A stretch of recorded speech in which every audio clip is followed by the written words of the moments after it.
The Aeneid, by Virgil, translated by John Dryden. Book 12. The Fortunes of War. Part 1. When Turnus saw the Latins leave the field, their armies broken and their courage quelled, himself become a mark of public spite, his honour questioned for the promised fight, the more he was with vulgar hate oppressed, the more his fury boiled within his breast. He roused his vigour for the last debate, and raised his haughty soul to meet his fate. As when the swains the Libyan lion chase, he makes a sour retreat, nor mends his pace. But if the pointed javelin pierce his side, the lordly beast returns with double pride. He wrenches out the steel, he roars for pain, his sides he lashes, and erects his mane. So Turnus fares, his eyeballs flash with fire, thro' his wide nostrils clouds of smoke expire.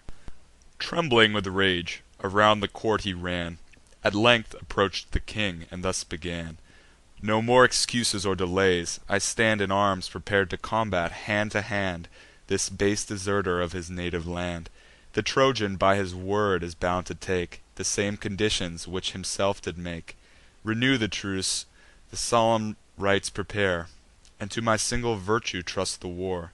The Latians unconcern'd shall see the fight, this arm unaided shall assert your right. Then, if my prostrate body press the plain, to him the crown and beauteous bride remain." To whom the king sedately thus replied: "Brave youth, the more your valour has been tried, the more becomes it us, with due respect, to weigh the chance of war, which you neglect. You want not wealth, or a successive throne, or cities which your arms have made your own. My towns and treasures are at your command, and stor'd with blooming beauties is my land. Laurentum more than one Lavinia sees, unmarried, fair, of noble families. Now let me speak, and you with patience hear, things which perhaps may grate a lover's ear, but sound advice, proceeding from a heart sincerely yours, and free from fraudful art. The gods, by signs, have manifestly shown, no prince Italian born should heir my throne. Oft have our augurs in prediction skill'd, and oft our priests foreign son reveal'd. Yet, won by worth that cannot be withstood, bribed by my kindness to my kindred blood, urged by my wife, who would not be denied, I promis'd my Lavinia for your bride. Her from her plighted lord by force I took, all ties of treaties and of honour broke. On your account I waged an impious war, with what success 'tis needless to declare. I and my subjects feel, and you have had your share. Twice vanquish'd, while in bloody fields we strive, scarce in our walls we keep our hopes alive. The rolling flood runs warm with human gore, the bones of Latians blanch the neighb'ring shore. Why put I not an end to this debate, still unresolved, and still a slave to fate? If Turnus' death a lasting peace can give, why should I not procure it whilst you live? Should I to doubtful arms your youth betray? What would my kinsmen, the Rutulians, say? And should you fall in flight, which Heav'n defend, how curse the cause which hasten'd to his end, the daughter's lover and the father's friend? Weigh in your mind the various chance of war, pity your parent's age, and ease his care." Such balmy words he pour'd, but all in vain. The proffer'd medicine but provoked the pain.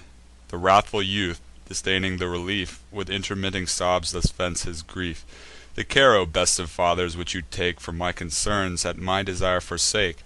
Permit me not to languish out my days, But make the best exchange of life for praise. This arm, this lance, can well dispute the prize, And the blood follows where the weapon flies. His goddess mother is not near to shroud The flying coward with an empty cloud."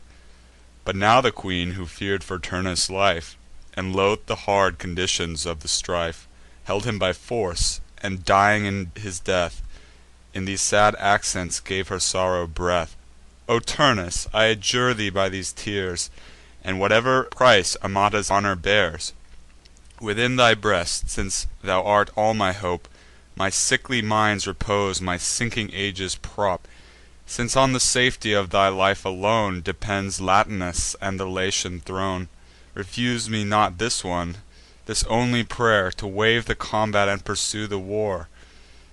Whatever chance attends this fatal strife, think it includes in thine Amata's life. I cannot live a slave, or see my throne Usurp'd by strangers or a Trojan son." At this, a flood of tears Lavinia shed; A crimson blush her beauteous face o'erspread, Varying her cheeks by turns with white and red. The driving colours, never at a stay, Run here and there, and flush and fade away. Delightful change! Thus Indian ivory shows, Which the bord'ring paint of purple glows, Or lilies damask'd by the neighb'ring rose. The lover gazed, and, burning with desire, The more he look'd, the more he fed the fire. Revenge, and jealous rage, and secret spite Roll'd in his breast, and rous'd him to the fight.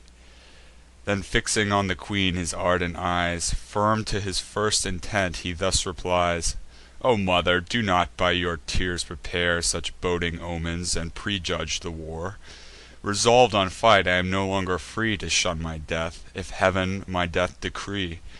Then, turning to the herald, thus pursues: "Go greet the Trojan with ungrateful news. Denounce from me, that, when tomorrow's light Shall gild the heavens, he need not urge the fight. The Trojan and Rutulian troops no more Shall dye with mutual blood the Latian shore. Our single swords the quarrel shall decide, And to the victor be the beauteous bride." He said, and, striding on with speedy pace, He sought his coursers of the Thracian race. At his approach they toss'd their heads on high, And, proudly neighing, promis'd victory. The sires of these Orythia sent from far, To grace Pilumnus when he went to war. The drifts of Thracian snows were scarce so white, Nor northern winds in fleetness match'd their flight. Officious grooms stand ready by his side, And some with combs their flowing manes divide, And others stroke their chests, and gently soothe their pride.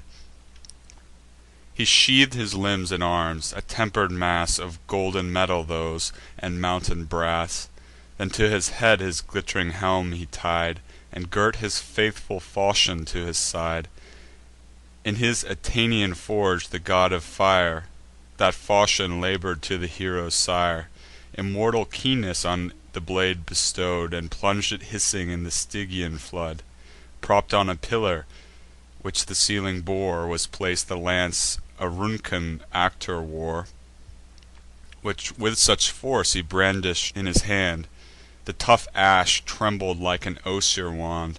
Then cried: "O pond'rous spoil of Actor slain, And never yet by Turnus toss'd in vain! Fail not this day thy wonted force, but go, Sent by this hand to pierce the Trojan foe. Give me to tear his corslet from his breast, And from that eunuch head to rend the crest, Dragg'd in the dust his frizzled hair to soil, Hot from the vexing iron, and smear'd with fragrant oil." Thus while he raves, from his wide nostrils flies A fiery steam, and sparkles from his eyes. So fares the bull his lov'd female's sight; Proudly he bellows, and preludes the fight. He tries his goring horns against a tree, And meditates his absent enemy. He pushes at the winds, he digs the strand With his black hoofs, and spurns the yellow sand. Nor less the Trojan, in his Lemnian arms, To future fight his manly courage warms. He whets his fury, and with joy prepares To terminate at once the ling'ring war. To cheer his chiefs and tender son relates What Heav'n had promis'd, and expounds the fates. Then to the Latian king he sends, to cease The rage of arms, and ratify the peace. The morn ensuing, from the mountain's height, Had scarcely spread the skies with rosy light. Th' ethereal coursers, bounding from the sea, From out their flaming nostrils breathed the day. When now the Trojan and Rutulian guard In friendly labour join'd, the list prepar'd. Beneath the walls they measure out the space, Then sacred altars rear on sods of grass, Where, with religious, their common gods they place. In purest white the priests their heads attire, And living waters bear, and holy fire. And o'er their linen hoods and shaded hair Long twisted wreaths of sacred Varian wear. In order, issuing from the town appears The Latin legion, arm'd with pointed spears; And from the fields, advancing on a line, The Trojan and the Tuscan forces join. Their various arms afford a pleasing sight. A peaceful train they seem, in peace prepar'd for fight. Betwixt the ranks the proud commanders ride, glitt'ring with gold, and vests in purple dyed. Here Mnestheus, author of the Memmian line, and there Messapus, born of seed divine. The sign is given, and round the listed space Each man in order fills his proper place. Reclining on their ample shields they stand, and fix their pointed lances in the sand. Now studious of the sight, a numerous throng Of either sex promiscuous, old and young, Swarm the town. By those who rest behind, the gates and walls and houses topp'd are lined. Meantime the Queen of Heav'n beheld the sight, With eyes unpleas'd for Mount Albano's height, Since call'd Albano by succeeding fame, But then an empty hill without a name. She thence survey'd the field, the Trojan pow'rs, The Latian squadrons, and Laurentine tow'rs. Then thus the goddess of the skies bespoke, With sighs and tears, the goddess of the lake, King Turnus' sister, once a lovely maid, Ere to the lust of lawless Jove betray'd. Compress'd by force, but by the grateful god, Now made the Naias of the neighb'ring flood. "O nymph, the pride of living lakes," said she, "O most renown'd, and most belov'd by me! Long hast thou known, nor need I to record The wanton sallies of my wand'ring lord, Of ev'ry Latian fair whom Jove misled To mount by stealth my violated bed. To thee alone I grudg'd not his embrace, But gave a part of heav'n, and an unenvied place. Now learn from me thy near approaching grief, Nor think my wishes want to thy relief, While fortune favour'd, nor heav'n's king denied To lend my succour to the Latian side. I sav'd thy brother, and the sinking state, But now he struggles with unequal fate, And goes, with gods averse, o'ermatch'd in might, To meet inevitable death in fight. Nor must I break the truce, nor can sustain the sight. Thou, if thou dar'st thy present aid supply, It well becomes a sister's care to try." At this the lovely nymph, with grief oppress'd, Thrice tore her hair, and beat her comely breast. To whom Saturnia thus: "Thy tears are late; Haste, snatch him, if he can be snatch'd from fate. New tumults kindle, violate the truce. Who knows what changeful fortune may produce? 'Tis not a crime t' attempt what I decree; Or, if it were, discharge the crime on me," She said, and sailing on the winged wind, Left the sad nymph suspended in her mind. And now pomp the peaceful kings appear. 4 steeds the chariot of the Latinus bears. 12 golden beams around his temple play, To mark his lineage from the god of day. 2 snowy coursers Turnus' chariot yoke, And in his hand 2 massy spears he shook. Then issued from the camp, in arms divine, Aeneas, author of the Roman line, And by his side Ascanius took his place, The second hope of Rome's immortal race. Adorn'd in white, a reverend priest appears, And off'rings to the flaming altars bears, A porket, and a lamb that never suffer'd shears. Then to the rising sun he turns his eyes, And strews the beasts, design'd for sacrifice, With salt and meal; with like officious care He marks their foreheads, and he clips their hair. Betwixt their horns the purple wine he sheds, With the same gen'rous juice the flame he feeds. Aeneas then unsheath'd his shining sword, And thus with pious pray'rs the gods ador'd: "All-seeing sun, and thou, Ausonian soil, For which I have sustain'd so long a toil, Thou, king of heav'n, and thou, the queen of air, Propitious now, and reconcil'd by pray'r; Thou, god of war, whose unresisted sway The labours and events of arms obey; Ye living fountains, and ye running floods, All pow'rs of ocean, all ethereal gods, Hear, and bear record: if I fall in field, Or, recreant in the fight, to Turnus yield, My Trojans shall increase Evander's town, Ascanius shall renounce th' Estonian crown. All claims, all questions of debate shall cease, Nor he, nor they with force infringe the peace. But if my juster arms prevail in fight, as sure they shall, for if I divine aright, my Trojans shall not o'er th' Italians reign; both equal, both unconquer'd shall remain, join'd in their laws, their lands, and their abodes. I ask but altars for my weary gods. The care of those religious rites be mine; the crown to King Latinus I resign. His be the sov'reign sway, nor will I share his pow'r in peace, or his command in war. For me, my friends another town shall frame, and bless the rising tow'rs with fair Lavinia's name." Thus he. Then, with erected eyes and hands, the Latian king before his altar stands.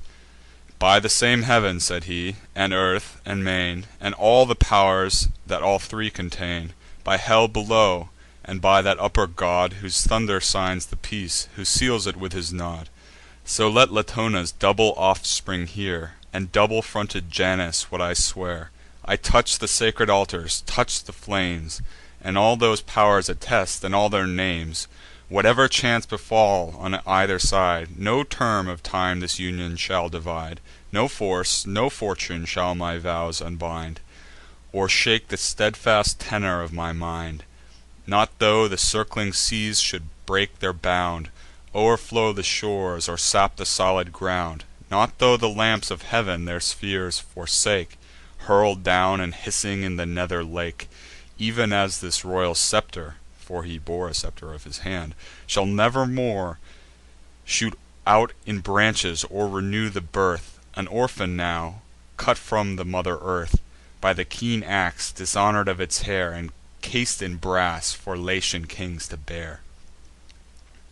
When thus in public view the peace was tied, With solemn vows, and sworn on either side, All dues perform'd which holy rites require, The victim beasts are slain before the fire, The trembling entrails from their bodies torn, And to the fatten'd flames in chargers borne. Already the Rutulians deem their man O'ermatch'd in arms, before the fight began. First rising fears are whisper'd thro' the crowd, Then gath'ring sound they murmur more aloud. Now side to side they measure with their eyes The champions' bulk, their sinews, and their size. The nearer they approach, the more is known Th' apparent disadvantage of their own. Turnus himself appears in public sight, Conscious of his fate, desponding of the fight. Slowly he moves, and at his altar stands, With eyes dejected, and with trembling hands.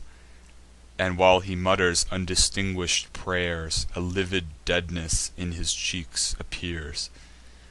With anxious pleasure, when Juturna view'd Th' increasing fright of the mad multitude, When their short sighs and thick'ning sobs she heard, And found their ready minds for change prepar'd, Dissembling her immortal form, she took Camertus' mien, his habit, and his look. A chief of ancient blood, in arms well known, Was his great sire, and he his greater son. His shape assum'd, amid the ranks she ran, And, humouring their first motions, thus began: "For shame, Rutulians! Can you bear the sight Of one expos'd for all, in single fight? Can we, before the face of heav'n, confess Our courage colder, our numbers less? View all the Trojan host, th' Arcadian band, And Tuscan army; count them as they stand. Undaunted to the battle if we go, Scarce ev'ry second man will share a foe. Turnus, 'tis true, in this unequal strife, Shall lose with honour his devoted life, Or change it rather for immortal fame, Succeeding to the gods from whence he came. But you, a servile and inglorious band, For foreign lords shall sow your native land, Those fruitful fields your fighting fathers gain'd, Which have so long their lazy sons sustain'd." With words like these she carried her design. A rising murmur runs across the line. Then ev'n the city troops and Latians, tir'd With tedious war, seem with new souls inspir'd. Their champion's fate with pity they lament, And of the league, so lately sworn, repent. Nor fails the goddess to foment the rage With lying wonders and a false presage, But adds a sign, which, present to their eyes, Inspires new courage and a glad surprise. For sudden, in the fiery tracts above, Appears in pomp th' imperial bird of Jove. A plump of fowl he spies, that swims the lakes, and o'er their head his sounding pinions shakes. Then stooping on the fairest of the train, in his strong talons trusts a silver swan. The Italians wonder at the unusual sight, but while he lags and labours in his flight, behold, the dastard fowl return anew, and with united force the foe pursue. Clamorous around the royal hawk they fly, and thickening in a cloud o'ershade the sky. They cuff, they scratch, they cross his airy course, nor can the encumber'd bird sustain their force, but vex'd, not vanquish'd, drops the pond'rous prey, and lighten'd of his burthen wings his way. The Ausonian bands with shouts salute the sight, eager of action, and demand the fight. Then King Tolumnius, vers'd in augurs' arts, cries out, and thus his boasted skill imparts: "At length 'tis granted, what I long desir'd. This is what my frequent vows requir'd. Ye gods, I take your omen, and obey. Advance, my friends, and charge! I lead the way." These are the foreign foes, whose impious band, like that rapacious bird, infests our land. But soon, like him, they shall be forc'd to the sea, by strength united, and forego the prey. Your timely succor to your country bring, haste to the rescue, and redeem your king. He said, and, pressing onward thro' the crew, pois'd his lifted arm, and his lance he threw. The winged weapon, whistling in the wind, came driving on, nor miss'd the mark design'd. At once the cornel rattled in the skies, at once tumultuous shouts and clamors rise. 9 brothers in a goodly band there stood, born of Arcadian mix'd with Tuscan blood. Gylippus' sons the fatal jav'lin threw, aim'd at the midmost of the friendly crew. A passage thro' the jointed arms it found, just where the belt was to the body bound, and struck the gentle youth extended on the ground. Then, fir'd with pious rage, the gen'rous train run madly forward to revenge the slain; and some, with eager haste, their jav'lins throw, and some, with sword in hand, assault the foe. The wish'd insult the Latin troops embrace, and meet their ardor in the middle space. The Trojans, Tuscans, and Arcadian line, with equal courage obviate their design. Peace leaves the violated fields, and hate both armies urges to their mutual fate. With impious haste their altars are o'erturn'd, the sacrifice half broil'd and half unburn'd. Thick storms of steel from either army fly, and clouds of clashing darts obscure the sky. Brands from the fire are missive weapons made, with chargers, bowls, and all the priestly trade. Latinus, frighten'd, hastens from the fray, and bears his unregarded gods away. These on horses vault, those yoke the car, the rest, with swords on high, run headlong to the war. Messapus, eager to confound the peace, spurr'd his hot courser thro' the fighting priests. At King Aulestes by his purple known, a Tuscan prince, and by his regal crown, and, with a shock encountering, bore him down. Backwards he fell, and, as his fate design'd, the ruins of an altar were behind. There, pitching on his shoulders and his head, amid the scatt'ring fires he lay supinely spread. The beamy spear, descending from above, his cuirass pierc'd, and thro' his body drove. Then, with a scornful smile, the victor cries: "The gods have found a fitter sacrifice." Greedy of the spoils, the Italians strip the dead of his rich armor, and uncrown his head. Priest Corianus arm'd his better hand from his own altar with a blazing brand, and, as Abusus with a thund'ring pace advanc'd to battle, dash'd it on his face. His bristly beard shines out with sudden fires, the crackling crop a noisome scent expires. Following the blow, he seiz'd his curling crown with his left hand, his other cast him down. The prostrate body with his knees he press'd, and plung'd his holy poniard in his breast. While Podalirius with his sword pursued the shepherd Alsus thro' the flying crowd, swiftly he turns, and aims a deadly blow full on the front of his unwary foe. The broad axe enters with a crashing sound, and cleaves the chin with one continued wound. Warm blood and mingled brains besmear his arms around. An iron sleep his stupid eyes oppress'd, and seal'd their heavy lids in endless rest. But good Aeneas rush'd amidst the bands; bare was his head, and naked were his hands, in sign of truce. Then thus he cried aloud: "What sudden rage, what new desire of blood, inflames your alter'd minds? O Trojans, cease from impious arms, nor violate the peace. By human sanctions, and by laws divine, the terms are all agreed, the war is mine. Dismiss your fears, and let the fight ensue. This hand alone shall right the gods and you. Our injur'd altars and their broken vow, to this avenging sword the faithless Turnus owe." Thus while he spoke, unmindful of defence, a winged arrow struck the pious prince.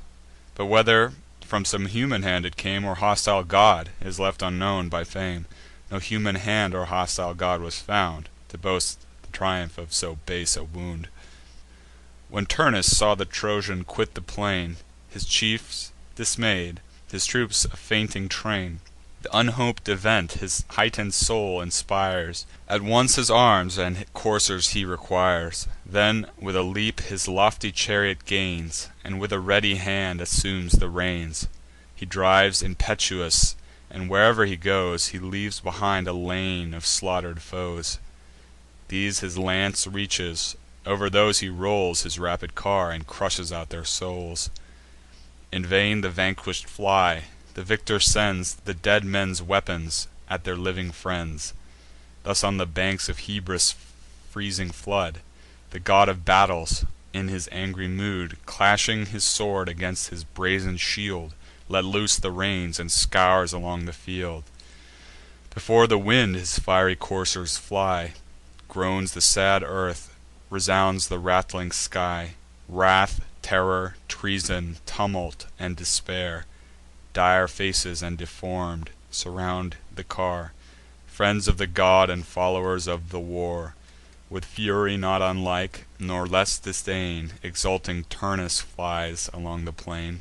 His smoking horses at their utmost speed he lashes on, and urges o'er the dead. Their fetlocks run with blood, and when they bound, the gore and gath'ring dust are dash'd around. Thamyris and Pholus, masters of the war, he kill'd at hand, but Sthenelus afar. From far the sons of Imbracus he slew, Glaucus and ladies of the Lycian crew. Both taught to fight on foot, in battle join'd, or mount the courser that outstrips the wind. Meantime Eumedes, vaunting in the field, new fir'd the Trojans, and their foes repell'd. The son of Dolon bore his grandsire's name, but emulated more his father's name. His guileful father sent a nightly spy the Grecian camp, and order'd to descry hard enterprise, and well he might require Achilles' car and horses for his hire. But met upon the scout th' Aetolian prince, in death bestow'd a juster recompense. Fierce Turnus view'd the Trojan from afar, and launch'd his javelin from his lofty car; then, lightly leaping down, pursued the blow, and pressing with his foot his prostrate foe, wrench'd from his feeble hold the shining sword, and plung'd it in the bosom of its lord. "Possess," said he, "the fruit of all thy pains, and measure at thy length our Latian plains. Thus are my foes rewarded by my hand; thus may they build their town, and thus enjoy the land." Then Dares, Butes, Sybaris he slew, whom o'er his neck his flound'ring courser threw. As when loud Boreas, with his blust'ring train, stoops from above, incumbent on the main. Where'er he flies, he drives the wrack before, and rolls the billows on th' Aegean shore. So, where resistless Turnus takes his course, the scatter'd squadrons bend before his force. His crest of horses' hair is blown behind by adverse air, and rustles in the wind. This haughty Phegeus saw with high disdain, and as the chariot roll'd along the plain, light from the ground he leapt, and seiz'd the rein.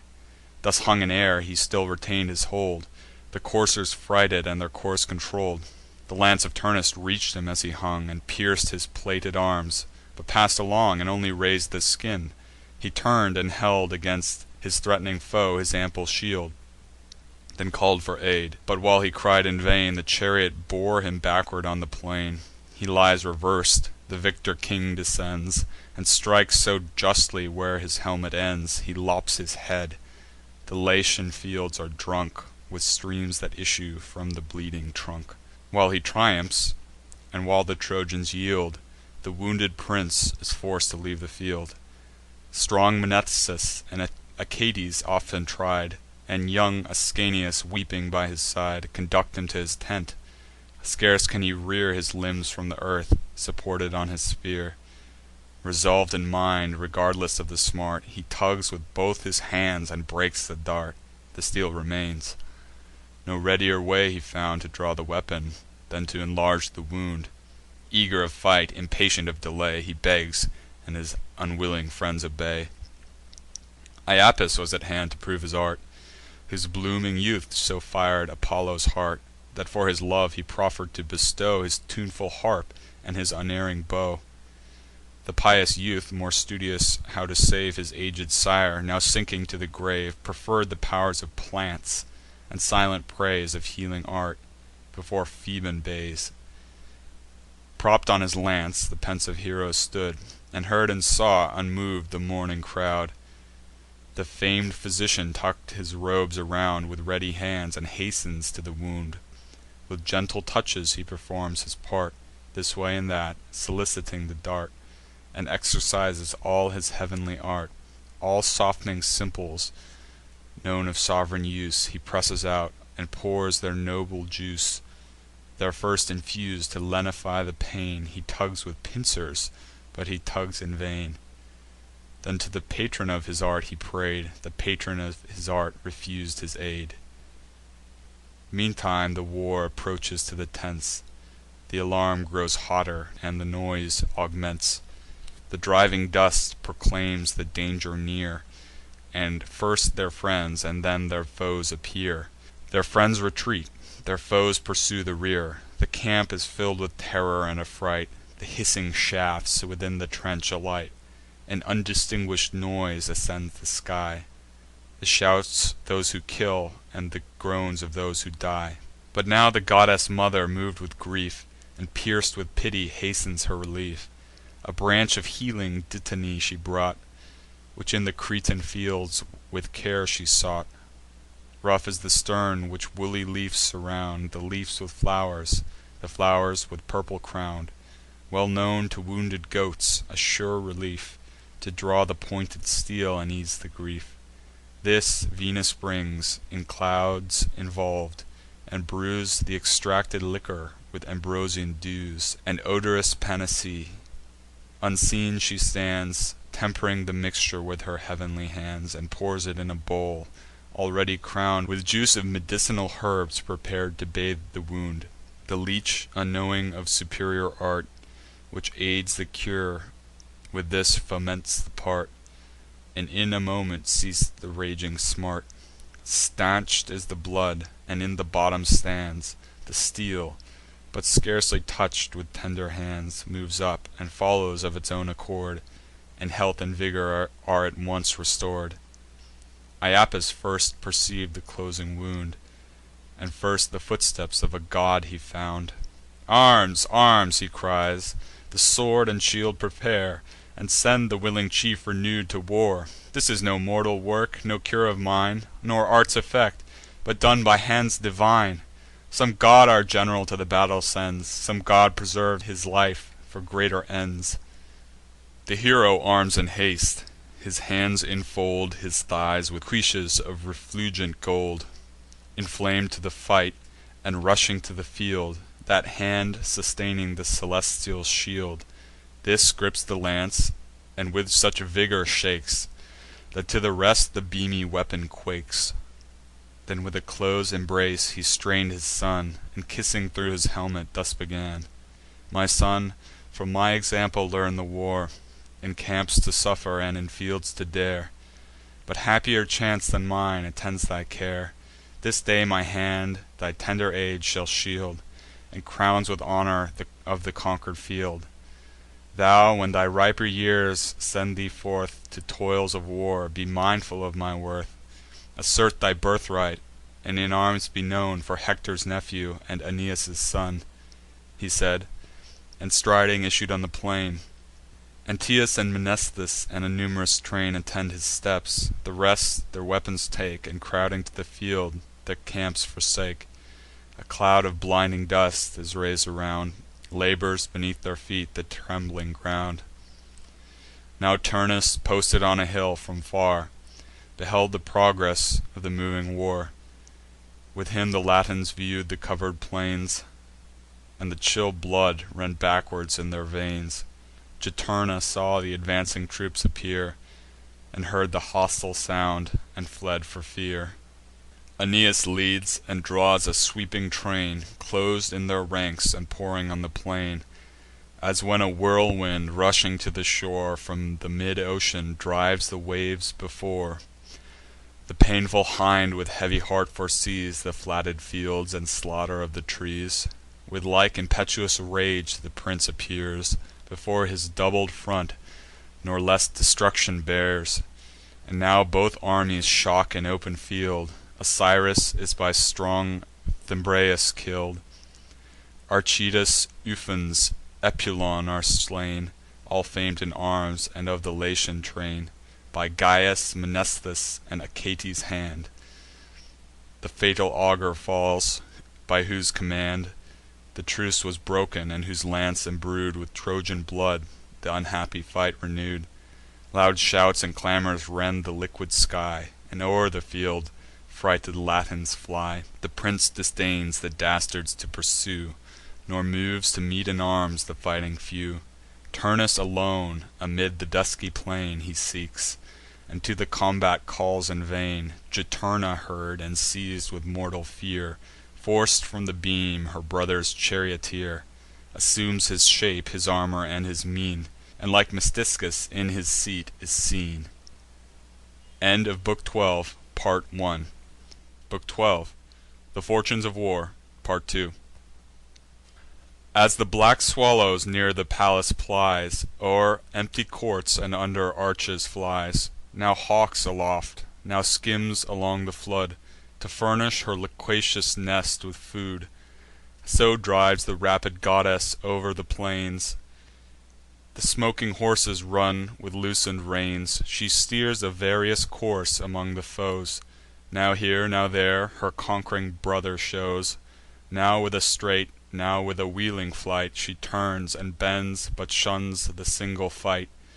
Aeneas, fir'd with fury, breaks the crowd, and seeks his foe, and calls by name aloud. He runs within a narrower ring, and tries to stop the chariot, but the chariot flies.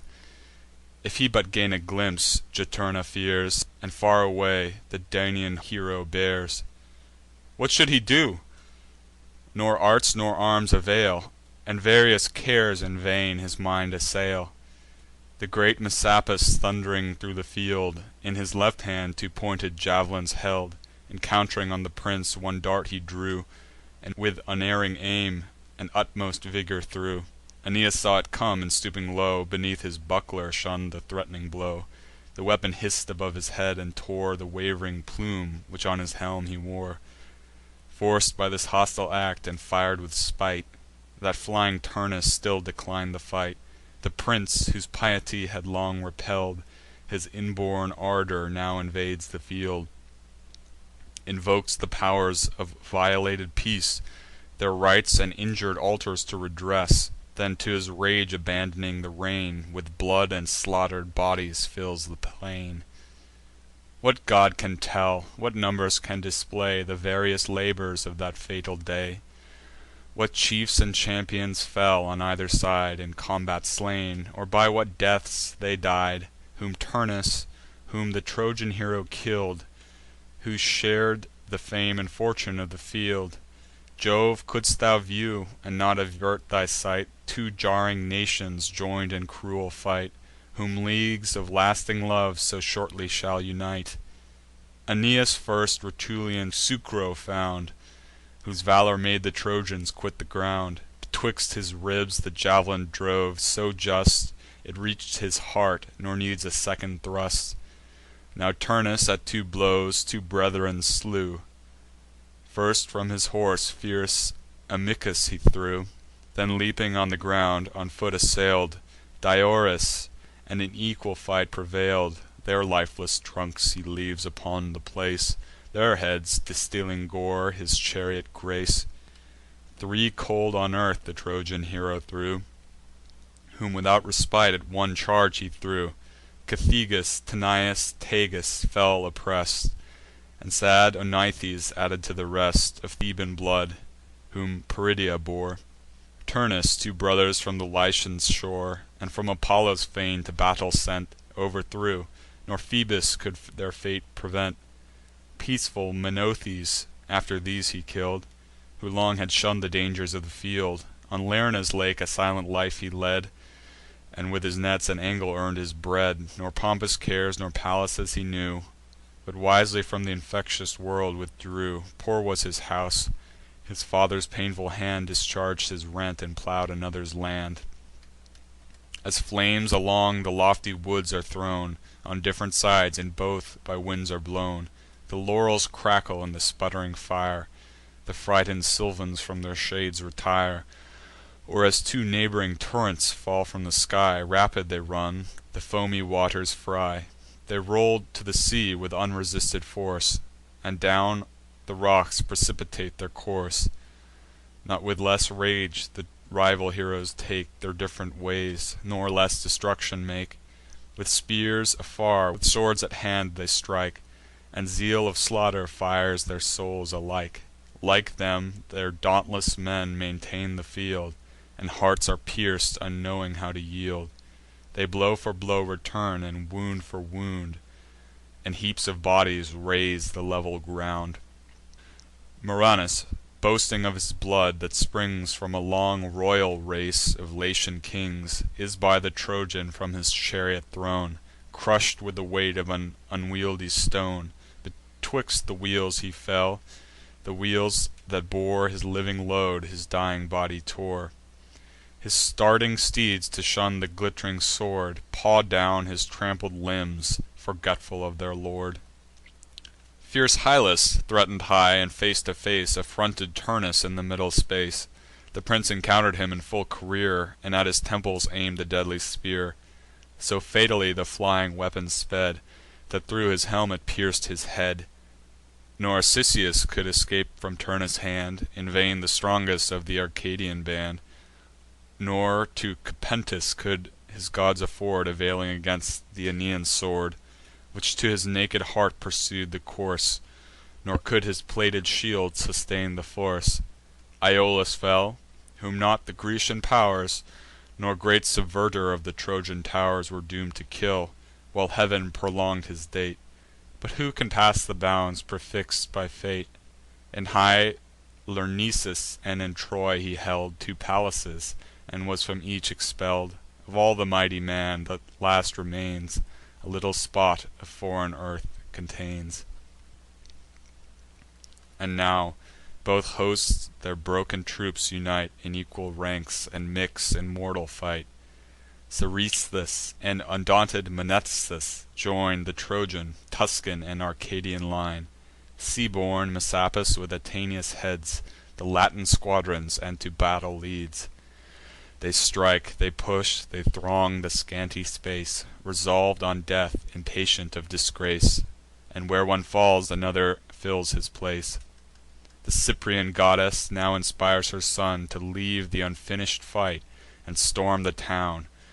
For while he rolls his eyes around the plain In quest of Turnus, whom he seeks in vain, He views th' unguarded city from afar, In careless quiet, and secure of war. Occasion offers, and excites his mind To dare beyond the task he first design'd. Resolv'd, he calls his chiefs; they leave the fight.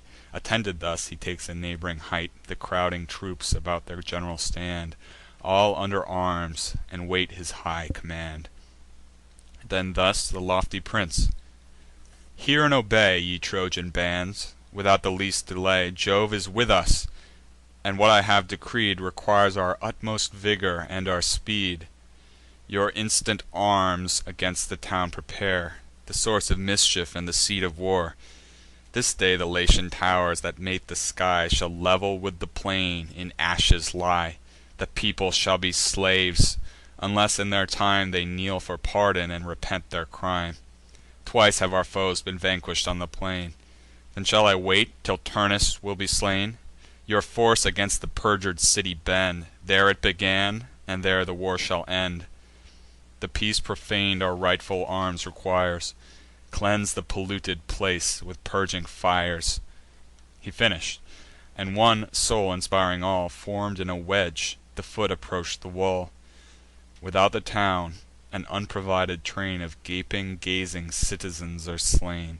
Some firebrands, others scaling ladders bear, And those they toss aloft, and these they rear. The flames now launch'd, the feather'd arrows fly, And clouds of missive arms obscure the sky.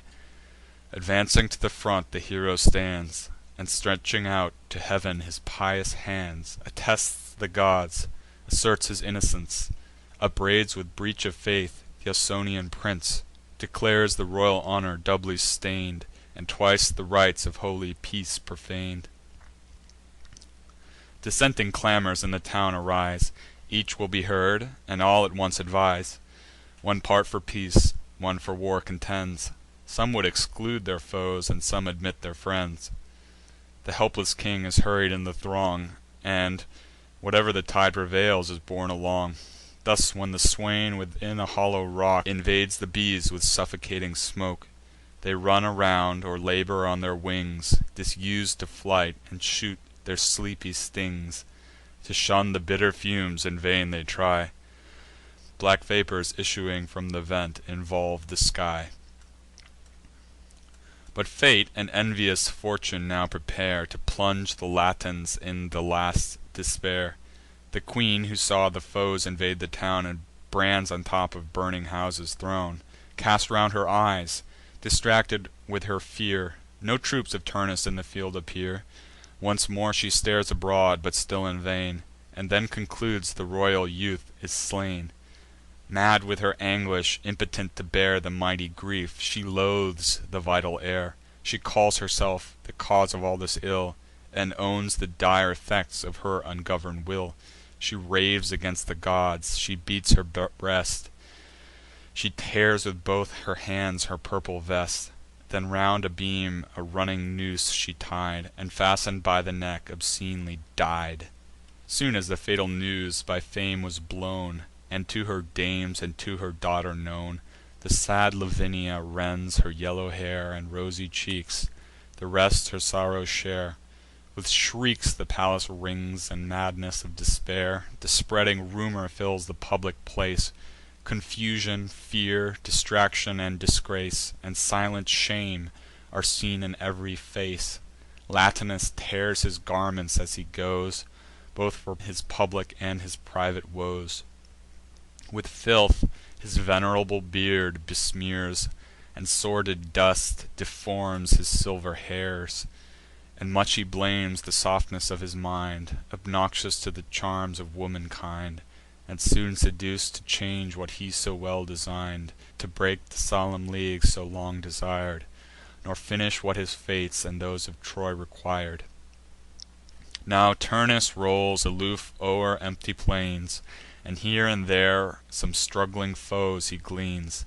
His flying coursers please him less and less, Asham'd of easy fight and cheap success. Thus half contented, anxious in his mind, The distant cries come driving in the wind. Shouts from the walls, but shouts and murmurs drown'd, A jarring mixture and a boding sound. Alas, said he, what mean these dismal cries? What doleful clamours from the town arise? Confus'd he stops, and backward pulls the reins. She who the driver's office now sustains, Replies: "Neglect, my lord, these new alarms. Here fight, and urge the fortune of your arms. There want not others to defend the wall. If, by your rival's hand, th' Italians fall, So shall your fatal sword his friends oppress, And honour equal in success." To this the prince: "O sister, for I knew the peace infring'd proceeded first from you, I knew you when you mingled first in fight, And now in vain you would deceive my sight. Why, goddess, this unprofitable care? Who sent you down from heav'n, involv'd in air, your share of mortal sorrows to sustain, and see your brother bleeding on the plain? For to what pow'r can Turnus have recourse, or how resist his fate's prevailing force? These eyes beheld Murranus bite the ground. Mighty the man, and mighty was the wound. I heard my dearest friend with dying breath my name invoking to revenge his death. Brave Ufens fell, with honour on the place, to shun the shameful sight of my disgrace. On earth supine, a manly corpse he lies, his vest and armour are the victor's prize. Then shall I see Laurentum in a flame, which only wanted to complete my shame. How will the Latins hoot their champion's flight! How Drances will insult and point them to the sight! Is death so hard to bear, ye gods below? Since those above so small compassion show, receive a soul unsullied yet with shame, which not belies my great forefather's name. He said, and while he spoke, with flying speed came sages urging on his foamy steed. Fix'd on his wounded face a shaft he bore, and seeking Turnus sent his voice before. Turnus, on you alone depends our last relief. Compassionate your friends. Like lightning fierce Aeneas, rolling on, with arms invests, with flames invades the town. The brands are tossed on high, the winds conspire to drive along the deluge of the fire. All eyes are fixed on you. Your foes rejoice, even the king staggers and suspends his choice. Doubts to deliver or defend the town, whom to reject or whom to call his son.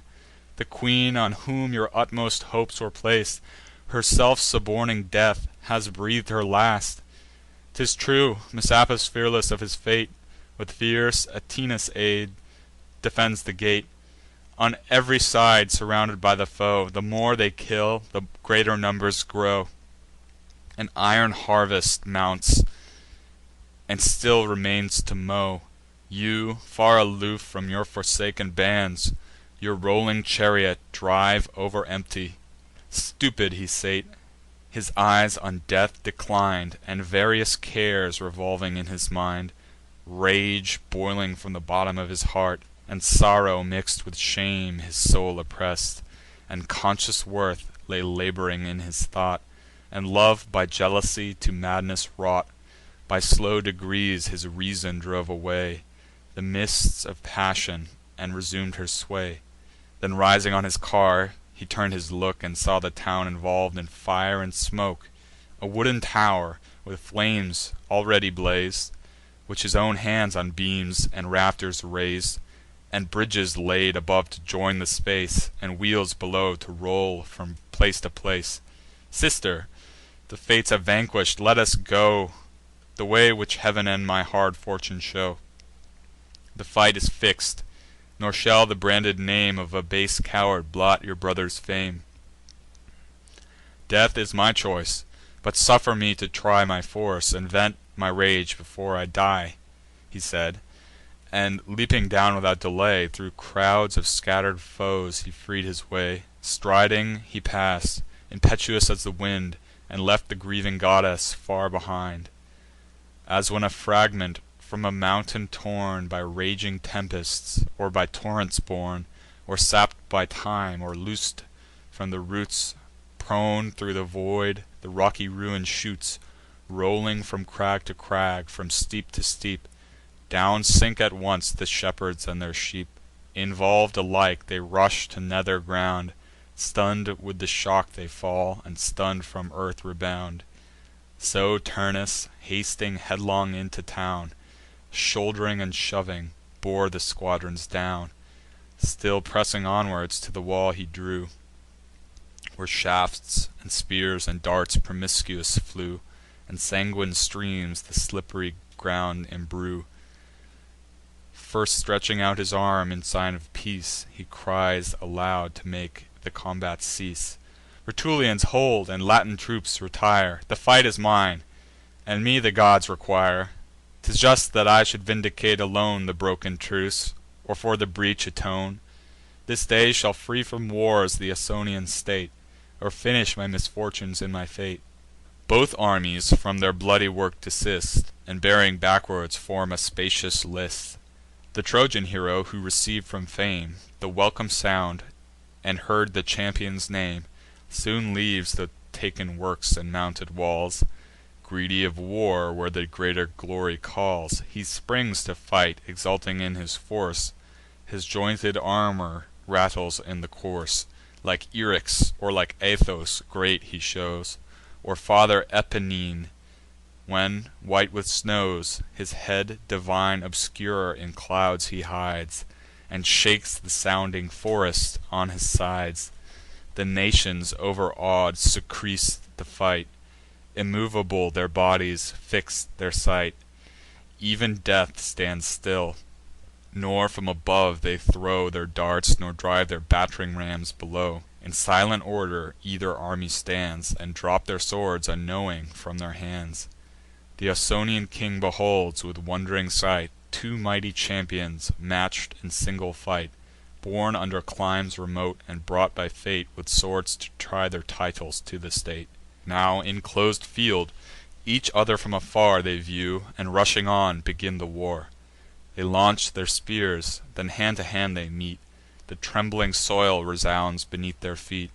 Their bucklers clash, their blows descend from high, and flakes of fire from their hard helmets fly. Courage conspires with chance, and both engage, with equal fortunes yet, and mutual rage. As when two bulls for their fair female fight, in Scylla's shades, or on Tiburnus' height. With horns adverse they meet; the keeper flies; mute stands the herd; their heifers roll their eyes, and wait th' event which victor they shall bear, and who shall be the lord to rule the lusty year. With rage of love the jealous rivals burn, and push for push, and wound for wound return. Their dewlaps gor'd, their sides are lav'd in blood; loud cries and roaring sounds rebellow thro' the wood. Such was the combat in the listed ground; so clash'd their swords, and so their shields resound. Jove sets the beam; in either scale he lays the champions' fate, and each exactly weighs. On this side life and lucky chance ascends; loaded with death, that other scale descends. Rais'd on the stretch, young Turnus aims a blow full on the helm of his unguarded foe. Shrill shouts and clamours ring on either side, as hopes and fears their panting hearts divide. But all in pieces flies the traitor's sword, and in the middle stroke deserts his lord. Now is but death or flight; disarm'd he flies, when in his hand an unknown hilt he spies.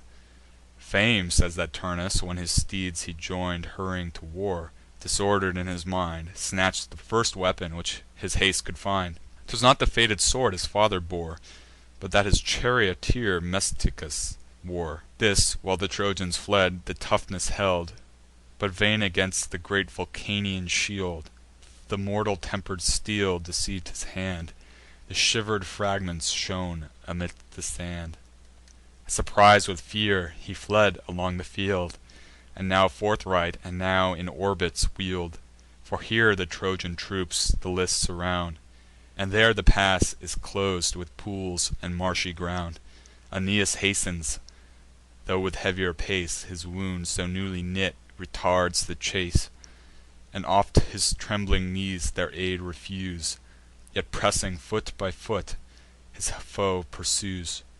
Thus, when a fearful stag is clos'd around with crimson toils, or in a river found, high on the bank the deep-mouth'd hound appears, still opening, following still, where'er he steers. The persecuted creature to and fro turns here and there, t' escape his Umbrian foe.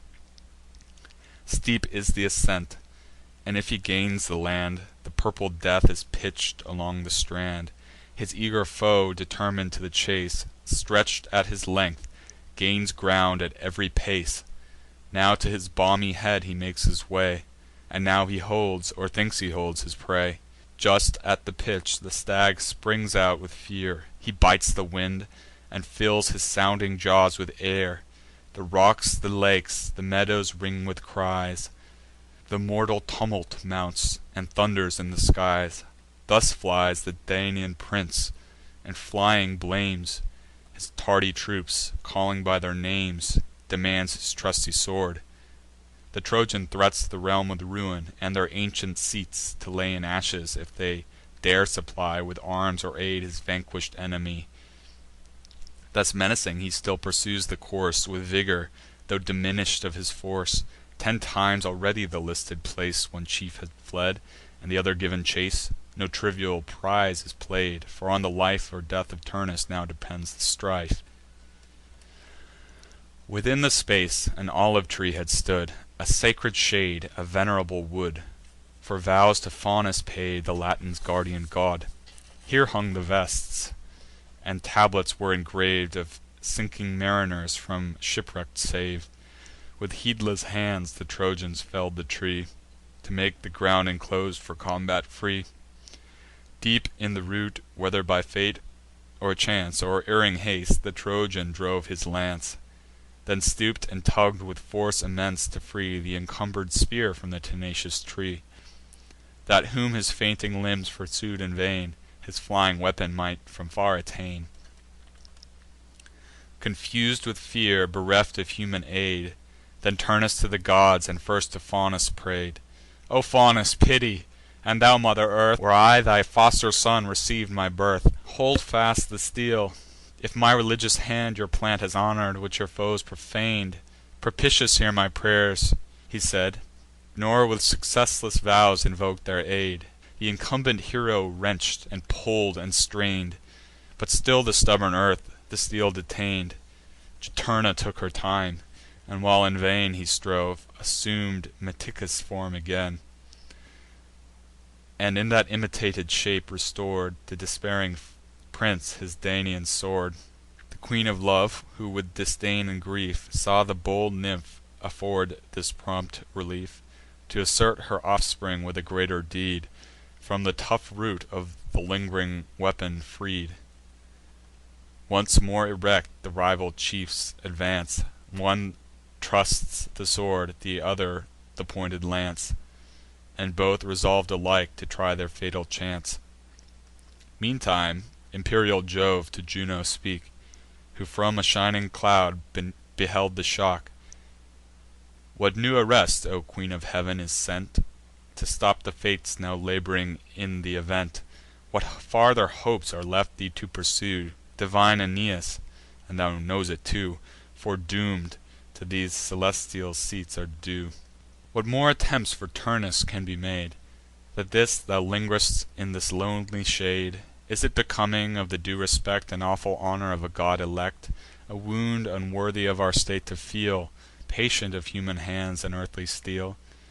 Or seems it just, the sister should restore A second sword, when one was lost before, And arm a conquer'd wretch against his conqueror?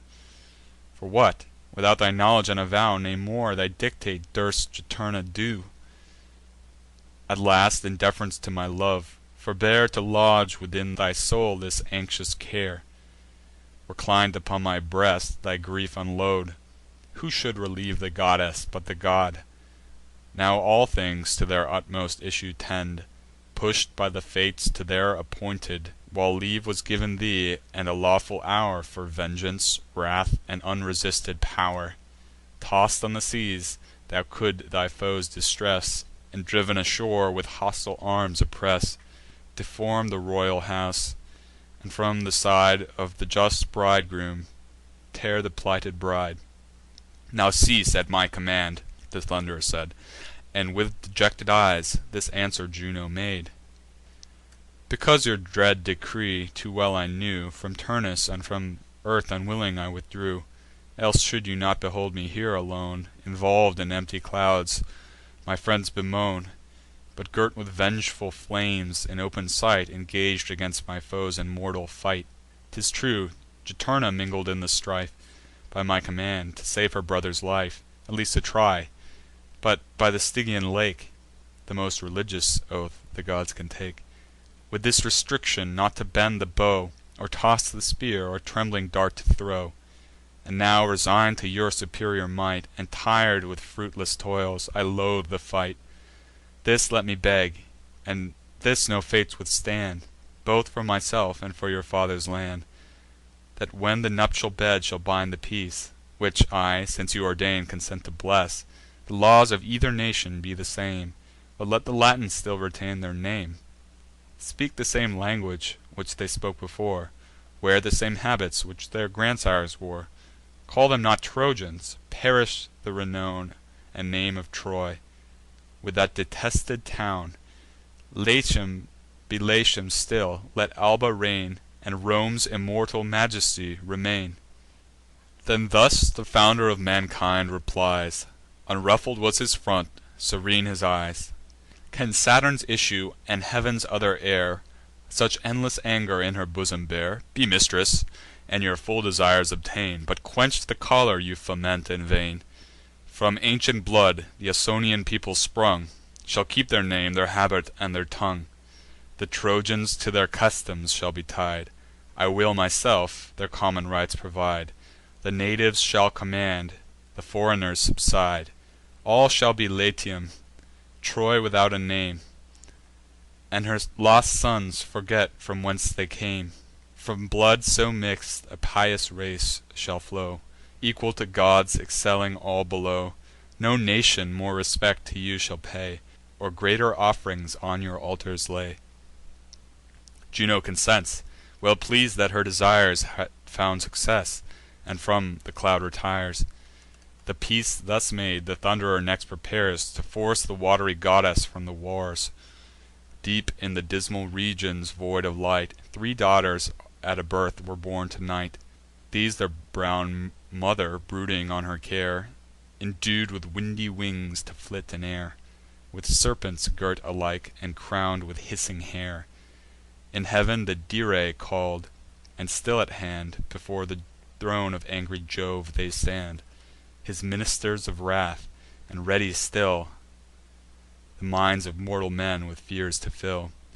Whenever the moody sire, to wreak his hate On realms or towns deserving of their fate, Hurls down diseases, death, and deadly care, And terrifies the guilty world with war. One sister plague, if these from heav'n he sent, To fright Juturna with a dire portent, The pest comes whirling down; by far more slow Springs the swift arrow from the Parthian bow, Or Sidon yew, when traversing the skies, And drench'd in poisonous juice, the sure destruction flies. With such a sudden and unseen a flight, Shot thro' the clouds the daughter of the night. Soon as the field inclos'd she had in view, And from afar her destin'd quarry knew, Contracted, to the boding bird she turns, Which haunts the ruin'd piles and hallow'd urns, And beats about the tombs with nightly wings, Where songs obscene on sepulchres she sings. Thus lessen'd in her form, with frightful cries, The Fury round unhappy Turnus flies, Flaps on his shield, and flutters o'er his eyes. A lazy chillness crept along his blood, Chok'd was his voice, his hair with horror stood. Juturna from afar beheld her fly, And knew the ill omen by her screaming cry, And stridor of her wings. Amaz'd with fear, her beauteous breast she beat, And rent her flowing hair. "Ah me!" she cries, "in this unequal strife, What can thy sister more to save thy life? Weak as I am, can I, alas! contend In arms with that inexorable fiend? Now I quit the field.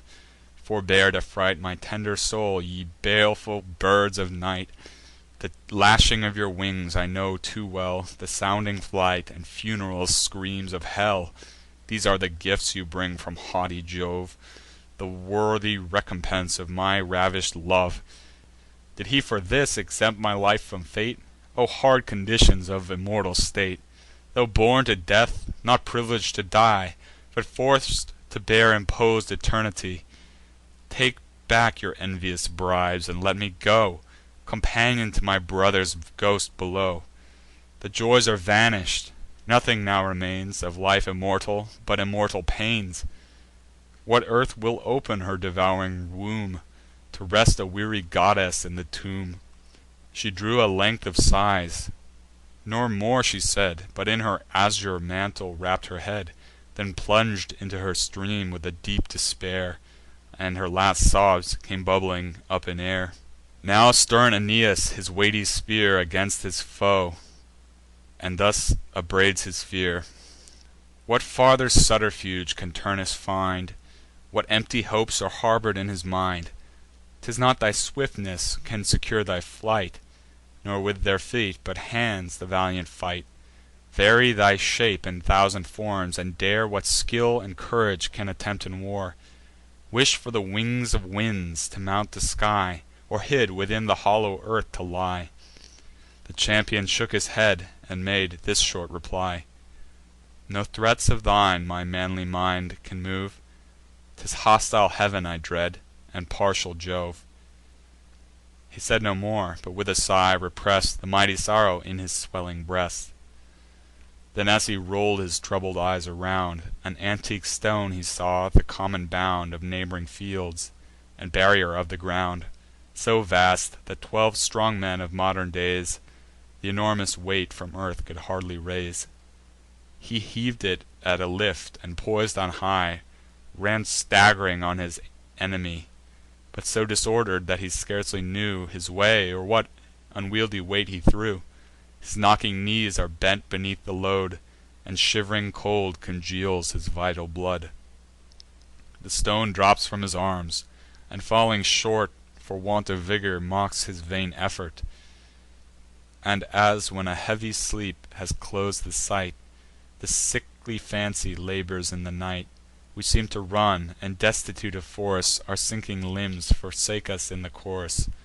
In vain we heave for breath, in vain we cry; The nerves unbrac'd their usual strength deny, And on the tongue the falt'ring accents die. So Turnus far'd. Whatever means he tried, All force of arms and points of art employ'd, The Fury flew athwart, and made th' endeavour void.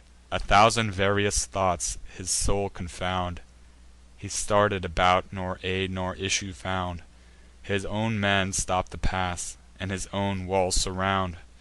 Once more he pauses, and looks out again, And seeks the goddess charioteer in vain.